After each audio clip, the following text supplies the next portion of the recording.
এরকম আজকে আমরা এখানে দেখাচ্ছি, দেখেন অনেক খাবার, বিভিন্ন ভাজা পোড়া অনেক কিছুই আমরা দেখাচ্ছি।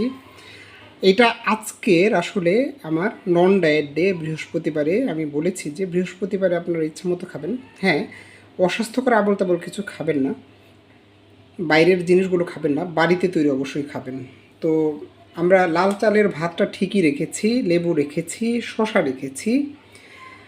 আমরা নিয়েছি হচ্ছে এখানে পটল ভাজি, আলু দিয়ে ভাজি করা হয়েছে। এখানে নিয়েছি পাবদা মাছ রান্না করা। হ্যাঁ ভাই, আমি যে তেল খাই না একদম তা কিন্তু না, এটা কিন্তু তেল দিয়ে রান্না করা হয়েছে, ক্যানোলা অয়েল।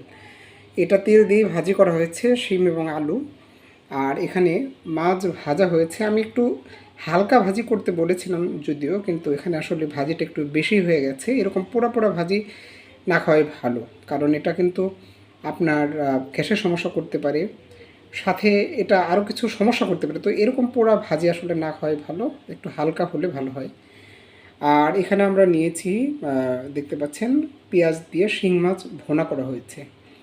তো আপনারা যারা ডায়েট করেন তারা সপ্তাহে একদিন নন ডায়েট ডে রাখবেন।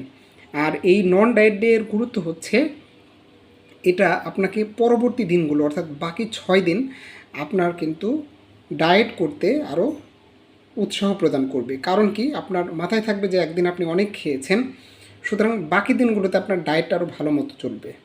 আর আপনি যদি সবসময় ডায়েট করতেই থাকেন, দেখবেন যে একসময় আপনি উৎসাহ হারিয়ে ফেলবেন, আপনার কিন্তু ভালো লাগবে না। ফলে কী হবে, আপনি স্বাভাবিকভাবে খাওয়া দাওয়া করবেন এবং আপনার ওজন বাড়া শুরু করবে। তো এই ছিল আজকের মতো। আল্লাহ হাফেজ।